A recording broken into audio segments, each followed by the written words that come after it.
नमो महाराज कृष्ण प्रेम प्रदायते कृष्ण कृष्ण नामे हे कृष्ण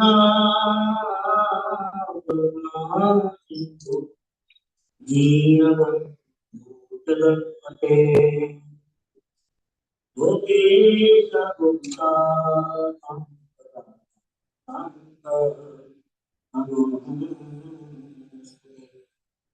सप्तकाञ्चन गौराङ्गी राधे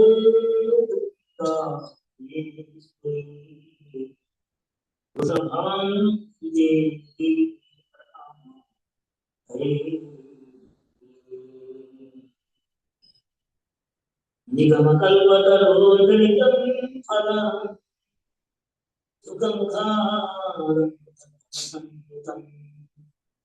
जीवतं भागवतं प्रथमादयं गुरोः रसिका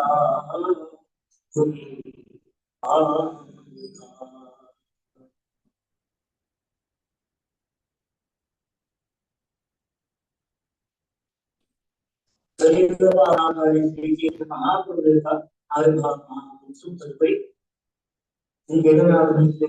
महापुरुषुలందరూ యథాప్రకారంగా భాగవతం చదవడానికి ఉపకరిస్తున్నారు.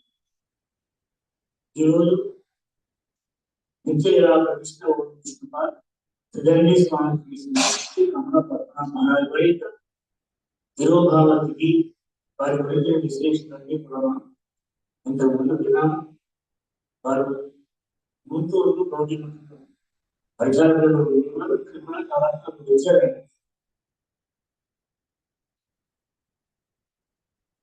మన రామరాజు గారు వారు సమకాలీనులు ఇద్దరు అమూల్యమైన పెద్దల ద్వారా శిక్షణ పొంది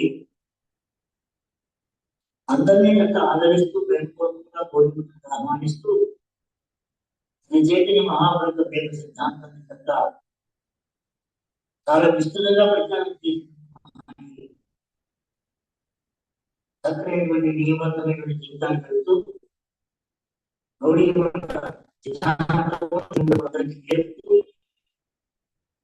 ఎంతో జీవులలో సేవ చేసి ఉపకరించాలి. అది మహాత్ములు వెళ్ళిపోయినప్పటికీ కూడా వారి చరిత్రను మనం పెట్టి పునశ్చరణ చేసుకుంటామో వెళ్తామో చర్చించుకుంటామో వారి అనుగ్రహంలో వారి గుణాలను కూడా మనం పాటించే శక్తి మనం భాగ్యం కలుగుతున్నట్టు వారి జీవిత విశేషం మనం చదువుకుంటూ ఉంటాం, వింటూ ఉంటాం. కాబట్టి ప్రథమ స్థానంలో ఆలోచన నాలుగు వ్యాధి పూర్వచేశారు. సాధువుల ద్వారా ఆయన భగవతత్వాన్ని తన యొక్క జీవితాన్ని ధన్యాధన్యం చేసుకున్నాడు.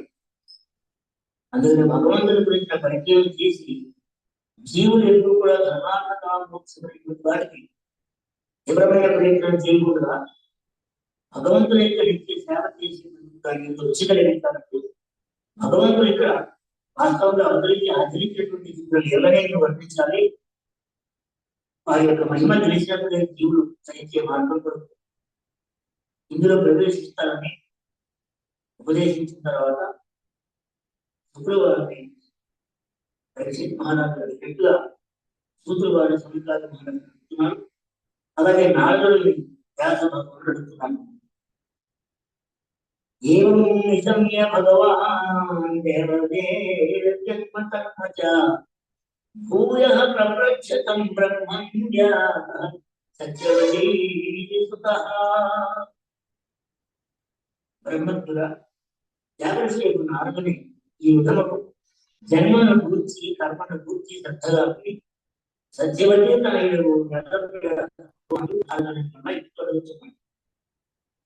శ్రీ వ్యాసు దిక్షూరభిర్వ ప్రగతే విజ్ఞానస్తవా వర్తమాను ప్రయస్యాగ్రే తతః కిం కరోత్తవాన్. జగర్షి నాలుగు మనిషి నీవు అటువంటి రహస్యమైనటువంటి భగవద్ విజ్ఞానాన్ని ఉపదేశించిన తర్వాత ఆ ప్రేమరాజులు దూరదేశం వెళ్ళిన తర్వాత మరి భార్యావతిలో నువ్వు ఏమి చేసావు, వారు చెప్పినటువంటి దాన్ని ఎలాగా ఆచరించావు, ఏ పద్ధతిని అవలంబించావు అని అడిగితే స్వయం భువ కలయా వృత్యావర్తితం తే పరమయ కథం వేద ముద్రత్రాక్షీకారే బ్రహ్మదేవుల కుమారుడు ఉన్నాక ఈ ఆయువులో మిగిలిన భాగం ఏ పనులు గడిపావు, గడిచిపోయిన కాలం గడిపోయిందంట మిగిలిన కాలం నువ్వు ఎలా గడిపావు, కాలవశంలో వార్ధక్యం సంభవిస్తే ఈ రాశిగా ప్రజాపడినటువంటి దేహాన్ని ఎలాగా చివరిలో పరిచయించావు.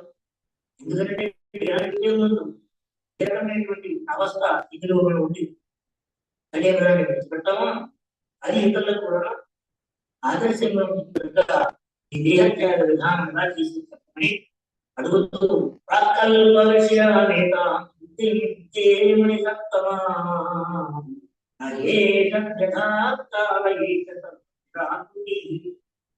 శ్రేష్ట కాలం అనేది సర్వ వస్తువులు నాశనం చేస్తుంది. అంటే ధర్మం అంతే, కాలక్రమంలో ఏది కూడా జరగదు. అటువంటి ఈ కాలం ఈ పూర్వకాల స్థితి చాలా నాశనం చేయలేదు. పూర్వజన్మలో శాశ్వతులుగా ఉండి ఇవన్నీ వినాలని చెప్తున్నావు. ఇప్పుడు ఈ జన్మలో ఆ యొక్క స్థితి జ్ఞానం ఎందుకు నశించలేదు? జీవులకు పూర్వజన్మ జ్ఞానం ఉండదు కదా, రచించబడి ఎలా జ్ఞానం ఉంది, ఎలా మర్చిపోకుండా జ్ఞాపకం అని కొన్ని ప్రశ్నలు అడిగారు. అప్పుడు నారదు శ్రీ నారదు వాచ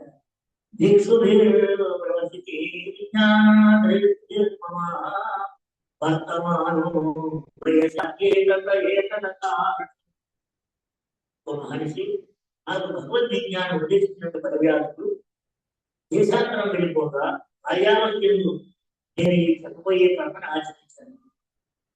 కర్మ అంటే భగవన్ మార్గంలో ఏదో ఆచరించడం దాన్ని చెప్తున్నారు. అంటే రహస్యమైన విషయాలే. సాధు సాంగత్యం కలగట పూర్వం జరిగిన జీవితానికి సాధు సాంగత్యం ప్రవేశించిన తర్వాత గడిపేటువంటి జీవితానికి మార్పు కనిపించాలి. అందుకని ఎలా జీవితాన్ని కలుగుతున్నారు ఇక్కడ వదిలిస్తున్నాను. ఏకాత్మజామే జననీ దోషితం తల్లి మరి ఆత్మయే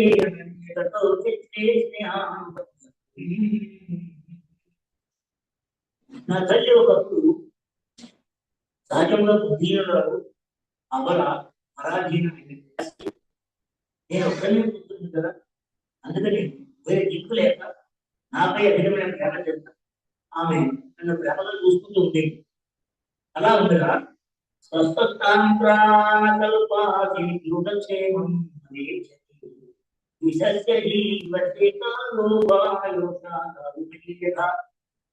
నా యోగక్షేమను వహించే కోరికలే అయినప్పటికీ నా ఆ జనని పరాధీనతో దహింపలేకపోయేది.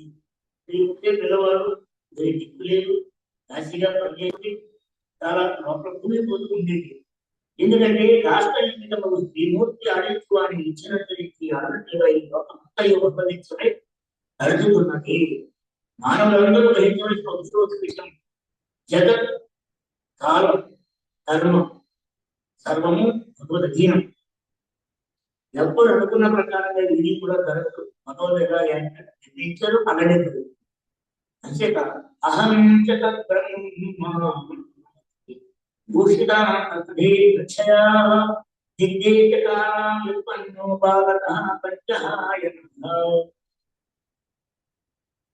దిక్కులకు దేశములకు కాలములకు సంబంధించినటువంటి జ్ఞానం కలిగి నాకు లేదు. ఈ ప్రపంచం నేను మర్చిపోయింది. నేను 5 సంవత్సరాల వయసు గల బాలుడు. అప్పుడు ఇంకా 5 సంవత్సరాల వయసున్న బాలుడు ఏముంటుంది? తల్లి యొక్క ప్రేమ మాత్రం బంధించున్నాయి. ఎప్పుడు దాని మీద కూడా దిగిపోదామా అని ఎదుర్కొంటున్నాను. నేను ఆ బ్రాహ్మణ నివసింపసాగింది. ఆ రకంగా ధ్యానం చాలా గడుపుతున్నాడు.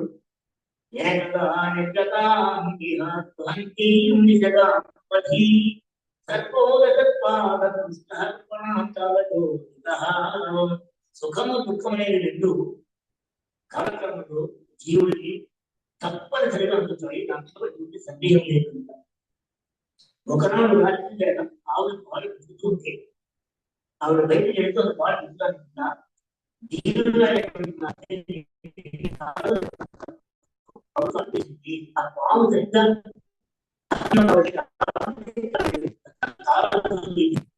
ఆ కాలంలో ఈ జరగాలి జరుగుతుంది.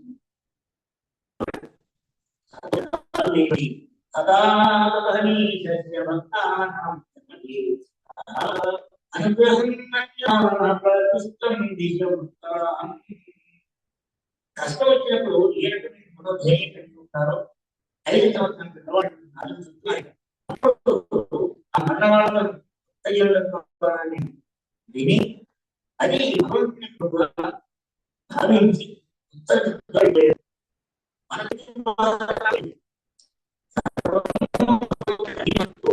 పూర్వ కర్మకాలంటే జీవులకు శిక్ష కానీ లేదా సుఖముగా ఇస్తున్నాడు కాబట్టి ఎవరు తెలుసుకోలేకుండా మరణం ఖచ్చితం కాబట్టి కూడా పోయినాయి. పరమ వైరాగ్యంతో అంతర్మణ భక్తితో ఉత్తర దిశగా వెళ్ళిపోయింది. కాబట్టి తూర్పు దిక్కు అభిప్రాయం పెట్టుకుంటూ ఉత్తరం అనేది భక్తి పెట్టుకుంది. అందుకని ఉత్తరంగా ధైర్యాన్ని శ్రీకాంజన పదాం పురగ్రామ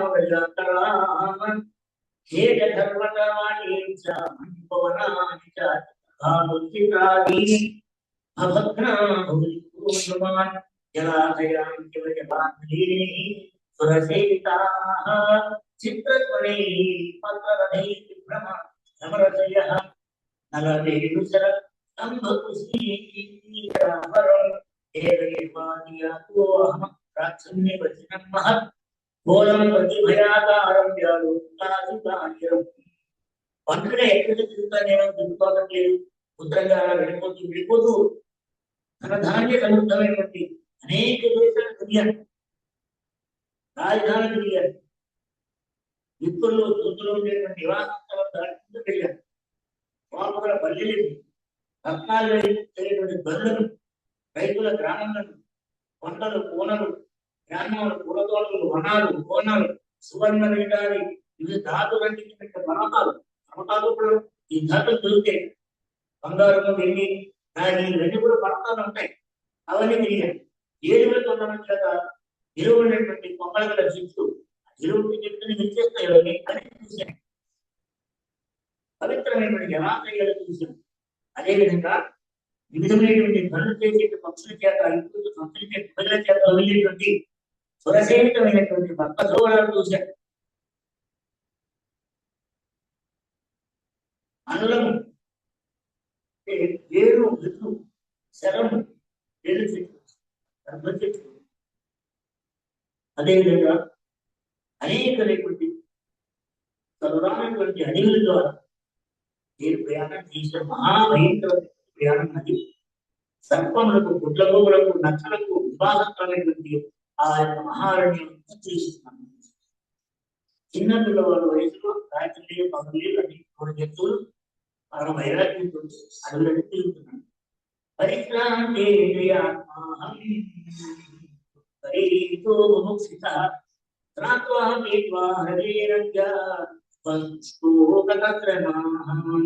ఈ మార్గంలో ఈ విధంగా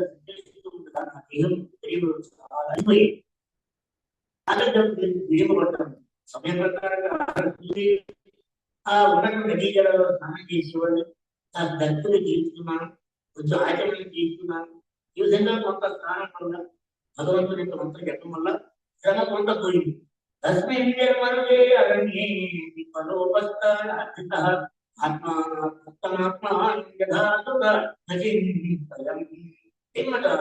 నిత్యము ఒక అశ్రద్ధ వచ్చిన కూర్చున్నాను. ఏకాంతంలో ఆత్మబుద్ధి ద్వారా హృదయంలోని అంతర్యాన్ని పరమాత్మని పూర్వం దగ్గర అనుసరించి నేను స్మరణ చేయబడి వాళ్ళ దగ్గర విన్నాను కదా వినకూడదు హృదయంలో నిలవ ఉంది. దాన్ని గుర్తు చేసి ఆ పరమాత్మ గురించి వాళ్ళు ఏం చెప్పారు నాకు కూడా నాకు చెప్తున్నాను, నాకు నేను చెప్తున్నాను. భోజం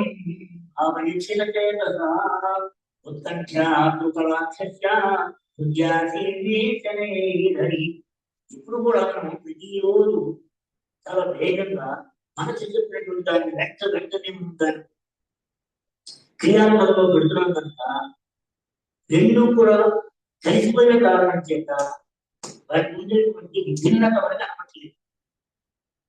మనస్సు అనేటువంటి ఏం చెప్తుంది, నువ్వు దాని గురించి విన్న తర్వాత నువ్వు ఏమి చేస్తున్నావు వ్యవధానం లేని కారణం చేత అది చెప్పడం వెంటనే మనం చేయాలి, చెప్పడం అంటే చేయాలి. తద్వారా మనసుకి మనకి డిస్టెన్స్ ఉంటుంది, తేడా లేదు.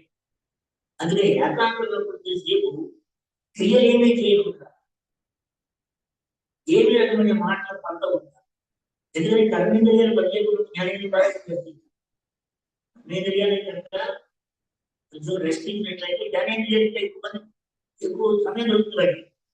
కాబట్టి మనస్సు ఒకటి నీ ముందుగా వచ్చి స్పష్టంగా దాని యొక్క వాణిని నిర్మించడం నువ్వు తెలుసుకుంటావు. అందుకే నిర్జన ప్రదేశంలో కొంత సమయం గడపడం కూడా శాస్త్ర సమ్మతమైంది. అప్పుడు కానీ మనకు అనేటువంటి తాను చేసేటువంటి అనుసరించేటువంటి తీరు తెన్ను ఆత్మ పరీక్ష అది చేసుకోలేదు. ఎందుకంటే ఎంత వేగంగా ఆలోచనలు దాంట్లో వస్తున్నాయో వచ్చినట్టుగా చెప్పేస్తుంది మనసు. వెంటనే మనం చేస్తున్నాం కనుక మనస్సుకి కూడా అయినటువంటి విశ్రాంతిని కానీ విరామం కానీ ఇవ్వడం లేదు మనం. అప్పుడు ఏకాంతంలో కూర్చుని నేను వెనక్కి వెళ్ళి ఆలోచించిన విషయం ఆలోచిస్తున్నాను అన్ని గురించి ఆ రకంగా చెయ్యగా భక్తి శుద్ధ హృదయంలో చేసి బాధపడతాన్ని ధ్యానిస్తున్నాను.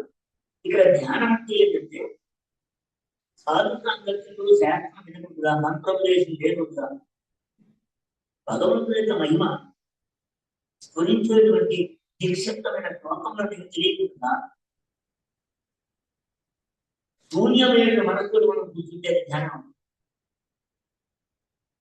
స్థిరముగా కదలకుండా కళ్ళు మూసుకుని కూర్చొని ధ్యానం. తద్వారా మనసు అనేటువంటిది కొంత విరామానికి విశ్రాంతిని పొందుతుందేమో తప్ప అది విశ్రాంతి పొందే సమయంలో కరెక్ట్గా కలిగి నిద్ర కూడా ఆహ్వానించింది అంతే తప్ప అది ఏ క్రియ చేయదు.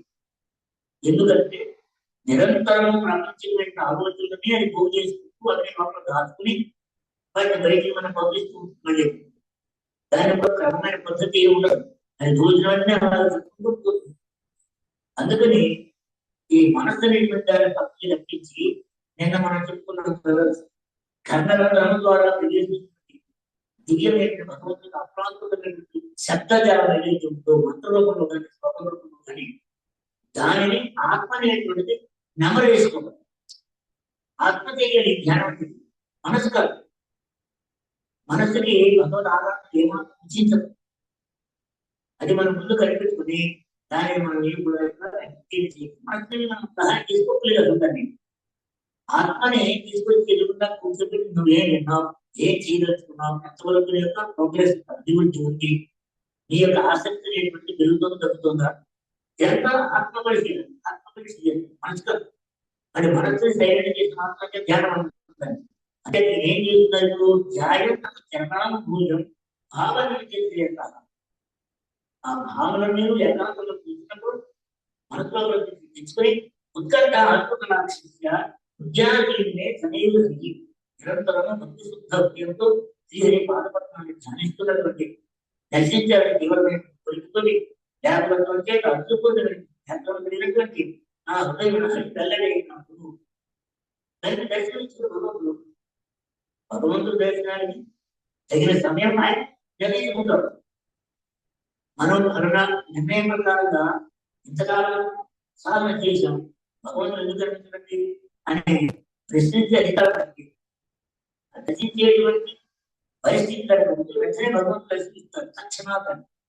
అందుకని భగవంతుడు కనిపించక ముందే ఏడ్చాడు, క్రమణ చేసి ఎప్పుడు దర్శిస్తాడండి. అప్పుడు భగవంతుడు చక్కగా అసలు నేత్రమైన హృదయంలో శ్రీహరి తల్లికి అయినాడు. ఇందులో ఆశ్చర్యమైనటువంటి సాధన అంతరమైనటువంటి దాని తాలూకు ఫలితము అని ముందు చెప్తున్నాం.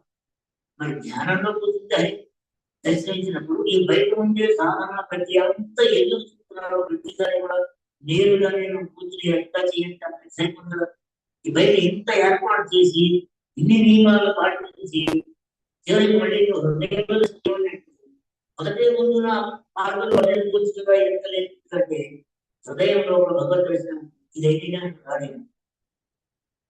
ఈ బాహ్యమైనటువంటి పవిత్రమైతే కానీ మనసు అనేటువంటి దాంతో సంబంధం తప్పునే ఆత్మ అనేది ఎప్పుడైతే ఆక్రోశిస్తుందో రంధనం చేసుకుంటూ ఆత్మగా తప్పు చేసి మరి ఆ ఆత్మ యొక్క ధైర్యం వాడి భగవంతుడు ఆత్మ దర్శిస్తారు.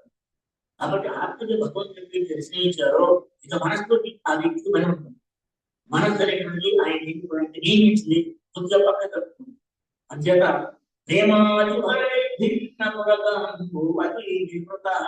ఆనందం మహామని అతిశయమైనటువంటి ప్రేమ ప్రతించిన శీలం లేనటువంటి నేను నిరతిశయమైనటువంటి స్థానం అనుభవిస్తాను చూస్తే స్పష్టంగా చూస్తున్నాం. పరమానంద సాగరంలో మునిగిపోయారు. అప్పుడు నన్ను తీరి ప్రత్యక్ష సాధించుకోవాలి భగవంతుడు బయట పడిన ప్రత్యక్ష లోపల దర్శనించింది. రూపం భగవతో యత్తంతం పితావహం అపశ్యంతః మనోహరం శోకనాశనం రూపం వెంటనే చూడగాలని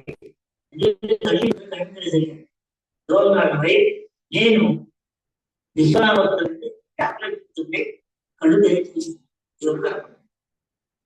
ఒక్కసారి చూశాను. కానీ అగ్నిల ద్వారా ఎక్కువగా రూపాన్ని నేను చూడలేకపోయిన బయట చూశాను.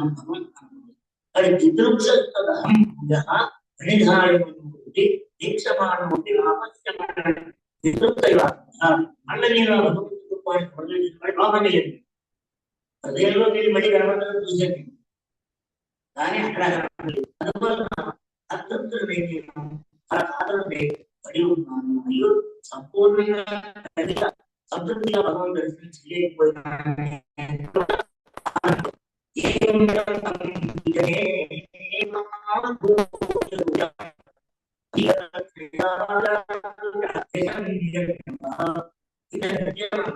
భగవాన్ దర్శనం కోరుతున్నాను. కాబట్టి ఆకాశంలో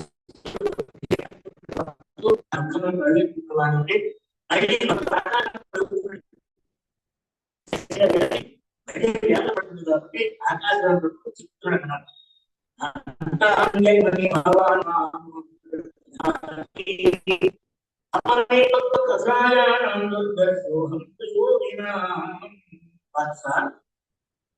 నువ్వు ఈ జన్మలో నీకు తెలుసుకోలేవు. మానవులు కనబడదు. జగత్తులో ఉండేటువంటి చివరైనటువంటి వస్తువులు అదే మనం మనసులో అది నాశనం అయితే మనకు కనిపించదు.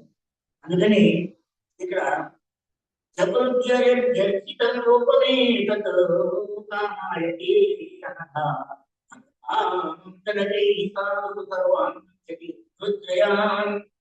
అనగురా అమ్మపోయింది.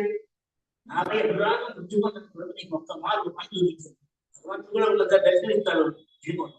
వాళ్ళకి అనురాగం కలిగించుకుంటాం. మళ్ళీ దాన్ని స్మరించుకుంటూ తీవ్రమైనటువంటి ఉత్కంఠ చేత మళ్ళీ మళ్ళీ అర్థాన్ని తీరుతాడు. అది ఆయన ఇష్టం. నిరంతరం వెళ్తూనే ఉంటే భగవంతుడు సిద్ధివుడే అనుకుంటాం. కాబట్టి భగవంతుడి నీకు మళ్ళీ నేను దర్శనం ఇయ్యను ఈ జన్మలోని చెబుతూ నాపై అనురాగాన్ని బుద్ధిమంటే నీకు ఒక్క మారు రూపాన్ని దర్శించావు ఇచ్చాను. అది భగవంతుని రూపం దర్శించిన వాళ్ళు ఉన్నారని చెప్పడం లేదని చెప్తారు. భగవంతుని రూపం లేని ఎవరు చెప్తారు? రూపం చూడలేని వాళ్ళు. ఎవరైతే చూడడం లేదు అలా లేదు మాట రూపం లేదంటే సరిపోతుంది. ఒక మాటలో పోయి ఇంత సాధన చేసి ఇంత ప్రయత్నం చేసిన వాళ్ళు కనపడుతుంటే సదా పరిశీలించే కనపడలేదు రూపం లేదంటే ఎలాగా?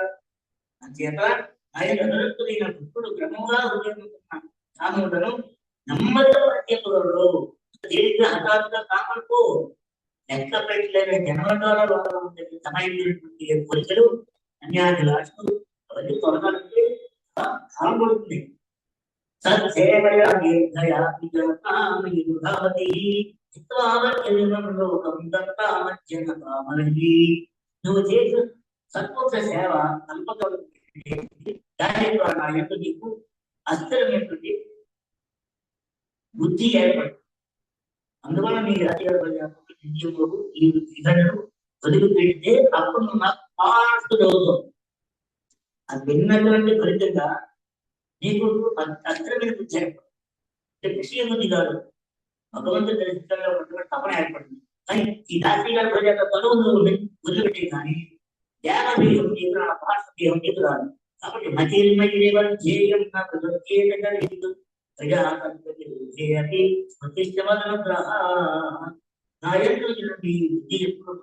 ఇప్పుడు ఎంత నొత్తవుతాడు. ఒకసారి దర్శించారు కాబట్టి ఆ బుద్ధిని ఎప్పుడు ఆ దర్శన భాగ్యం కోల్పోగలుగుతాడు. నా కృపా ప్రభావం చేత ఈ ప్రియ నృత్యాలు లయములను కూడా నీకు కష్టం కాకుండా ఈ భగవత్ స్థుతి శాశ్వతంగా జరగని కనుకుంటూనే ఉంటుంది. కాబట్టి నువ్వు స్మరిస్తూ ఉంటే నువ్వు దర్శనం చేయగలుగుతావు. కాబట్టి ప్రళయకాలంలో కూడా నీకు ఈ జ్ఞానం నశించడం చెప్పి ఆ స్మరిస్తే ఏటావతో ఈశ్వరం అహం చస్మై మహాకామహీయసే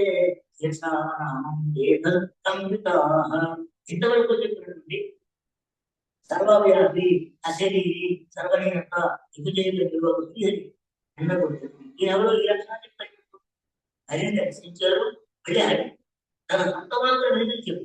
వినిపించినప్పుడు ఆయన ఎవరికి తెలియని సర్వవ్యాధి అశరీరి సర్వనీయత విభజన భగవంతుడు మౌనంగా ఉన్నాడు. ఆయన గొప్ప వాళ్ళ నేను కూడా మహత్వ కంటే మహనీయులకు నా భగవాన్ తల మంచి నమస్కారాలు చేసింది.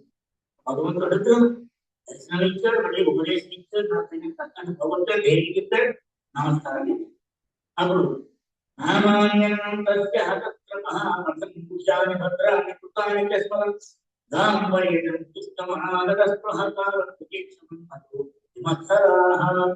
అప్పుడు ఒక్కొక్క సంఘటన జరిగినప్పుడు మంచి అనేది చెడైంది.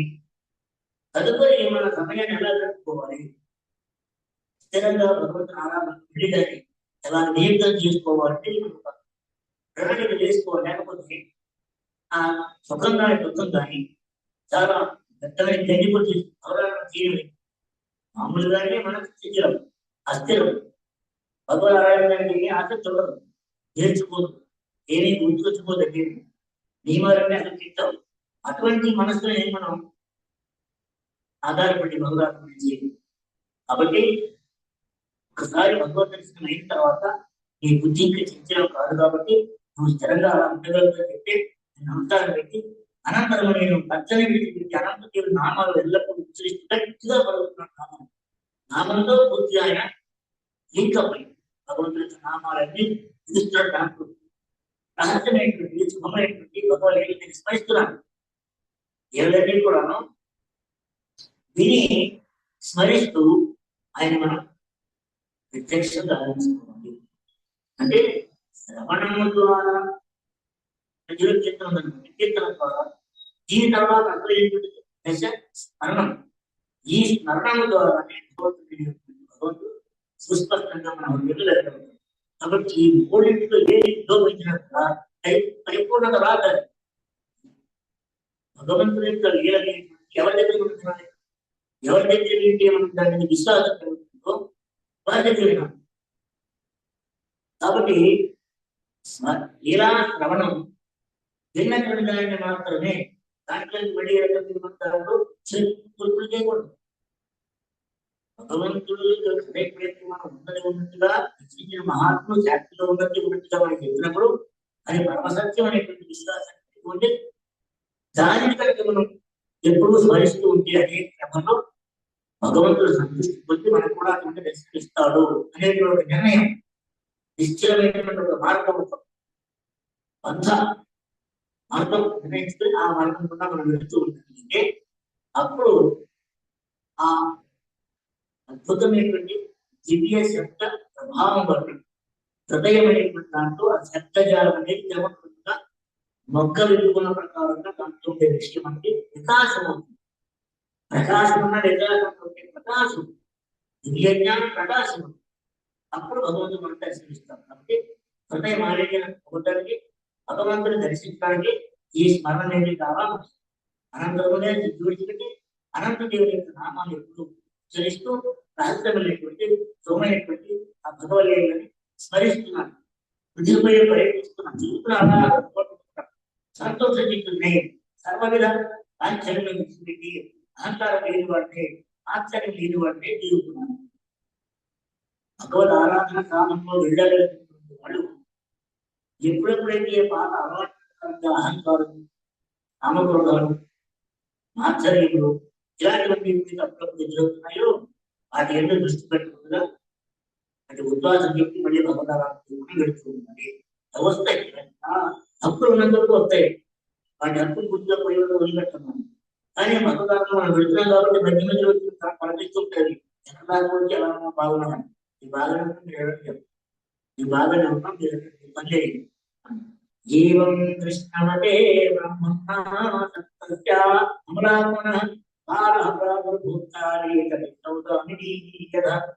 ఓ బ్రహ్మేంద్ర వెనక చెప్పిన ప్రకారంగా శ్రీకృష్ణ దేవాలను శ్రీకృష్ణ అనురక్తులను ధర్మాన్ని అంతకం కలవాడను అది నాకు ఆ పుణ్యమున విస్తృతమైనటువంటి నరకులే ప్రపంచ జాతకాల మానవించింది.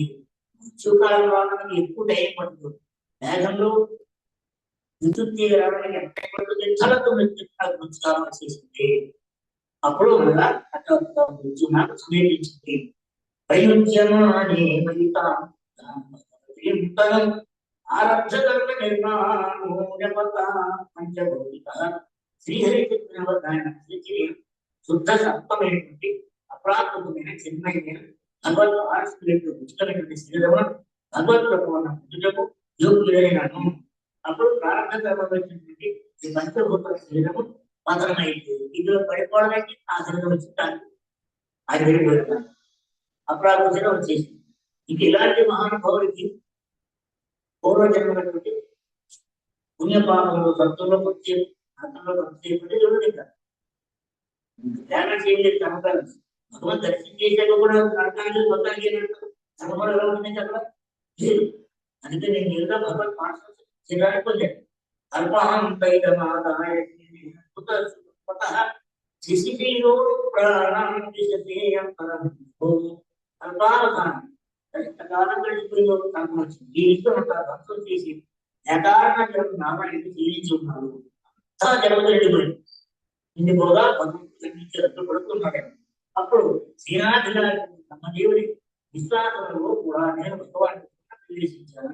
అప్పుడు బ్రహ్మదేవుడి యొక్క విశ్వాసంతో కూడా నేను కూడా ఎందుకు కలిగి బ్రహ్మ కూడా సరిగ్గా ఆయనతో పాటు నేను కూడా భగవాన్ యొక్క హృదయంలో ప్రవేశించాను. అప్పుడు ఎంతకాలం గడిచింది? ఇంట్లో సహస్రయుగ పర్యంతే ఉత్తాయేదం శిశుక్షత హరే జనిష్టావసయ అనే గృహంచ ఈ విధంగా 1000 మహాయుగాలు గడువుగా భగవంతుడు వల్ల వేడుకున్నాడు. జరగడం ఉంటుంది నిద్రగానే కొంత విస్తారం తీసుకుంటారు. దృష్టి స్థితి దయమైన తర్వాత నిద్ర పడి కొంత విరామం తీసుకుని భగవంతుడు ఇచ్చే ప్రకారం పడి అంచేత ఈ మధ్యలో ప్రళయమనేది మళ్ళీ సృష్టి చేసే మధ్యలో కాలం లెక్కించారు. మహాయుగాలు అన్నారు. అది ఎవరు లెక్క పెడతారు? భగవంతుని యొక్క స్థిరమైనటువంటి కాలంలో ఉన్న వాళ్ళకు తెలుస్తుంది. ఎంతకాలం గడిచిన తర్వాత తీసుకోలేదు. కాబట్టి వాళ్ళు చెప్పగలుగుతారు. దీంట్లో 1000 మహాయుగాలు గడిచిపోయిన తర్వాత భగవంతుడు మనం వెళ్తానికి ఈ విషయం చెప్పాలని తలంచాడు. అప్పుడు ఆయన ఇంద్రియం ఉంటుంది. నేను మరీ ఉన్న ప్రముఖ ఋషులు అందరూ ఆవిర్భవించారు. ఎలా ఉన్నామో అలాంటి స్థితితో మళ్ళీ బయటకు వచ్చి ఉన్నాం. అంతస్య బహిష్య లోకాన్ శ్రీ పర్యేయ సంగీతమత అనుగ్రహాన్ మహావిష్ణువు. అప్పుడు ఈ నరసింహ భగవాన్ పవన్ బ్రహ్మచర్య వ్రతం అవలంబించి అప్రతిహతమైనటువంటి గమనం కలవాలని వైకుంఠంలో బయట తిరుగుతూ మొదలుపెట్టారు. అప్పటి నుంచి ఆర్షణ వచ్చింది. చాలా కాలం భగవంతుడి ఉన్న సృష్టి అవగానే వెలిగించి వైకుంఠం లోపల బయట కూడా స్వేచ్ఛగా తిరగడం ప్రారంభించాను. దేవదత్త నిమాంబినాం వేరే ఇచ్చారు. దేవదత్త నిరాంబినాం స్వరబ్రహ్మణి భూషితం అప్పుడు పెద్దల చేత భగవంతుడి చేత ఇచ్చినటువంటి స్వరబ్రహ్మం కలిగేటువంటి ఈ వేదనాలు శుద్ధి చేసి హరికథ దానం చేయడానికి ఇచ్చినాడు. దానితో నేను దానం చేస్తూ గుడిలో పాటు తిరుగుతూ ఉన్నాను. కాబట్టి విశేషంగా ఉదాత్త సరిగా ఈ స్వరాలు మూడు ఇవి కంఠానికి సంబంధించినవి. షడ్జము వృషభము గాంధారము మధ్యము పంచమము దైవతము నిషాదము ఇది సప్త స్వరాలు. వైరాయణి యతపాద ప్రియసవాః ఆభూతైవనేసి గ్రంథరచనం చేతసి యతపాదు తమ్ముడు దానం చేస్తూ నా హృదయం దేవబాణంలో వచ్చి ఆయన దర్శిస్తున్నాను. అయితే నేను నామం చదవలేంటి ఆయన వచ్చేసి నాకు కలుస్తున్నట్టు పిలవండి నామం పెట్టు ఇచ్చినట్టు దర్శిస్తున్నాడు. అప్పుడు ఏ మాత్రం ఎల్లప్పుడూ విషయం అందించుకునే కోరికతో వ్యాపమైన చిత్తం గల వారికి మనకి ఎంతో సలహా ఈ ఏకనాథుని భగవంతాన్ని దాటించడానికి నా వై ఆయన ప్రత్యక్ష అనుభవంతో చెప్తున్నాను. ఎల్లప్పుడూ విషయం అనుభవించాలని కోరికతో వ్యాపార చిత్తం కలిగిన వారికి ఈ ఏకనాథ చిత్రమే అవసరాలను దాటడానికి నా వై ముకుంద సేవయాయ నిరంతరము కామకు వశము అశాంతమైన మనస్సు ముకుంద సేవకి తప్ప సాక్షాత్గా శాంతి పొందదు. ఎందుకని యమైనటువంటి అష్టాంగ యోగాలు మార్గం అన్ని కూడా ఇంకా మనసుకి అశాంతిని కలిగిస్తాయి. సర్వం జన్మ కర్మ రహస్యం భూషణం అనగా నేను ఏ విషయం అడిగారు ఏ వాళ్ళు నా ముఖ్యుల గురించి కర్మల గురించి మనో వినోదం చెప్తున్నా ఆనందం వెళ్తుంది. మళ్ళీ అనిపిస్తున్నాను నేను చెప్పాను. శివృతవాచం భాష్య భగవన్నారదో ఆసవీసుతం ఆనంత్రే సూత్రువారు ఇక్కడ వేదవ్యాసం భాషించి వేదాన్ని చాలా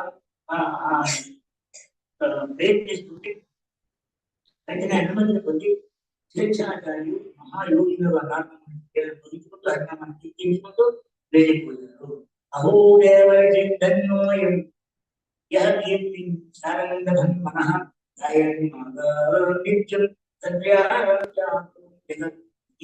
శ్రీమద్భాగవతే మహాపురాణే బ్రహ్మసూత్ర భాష్య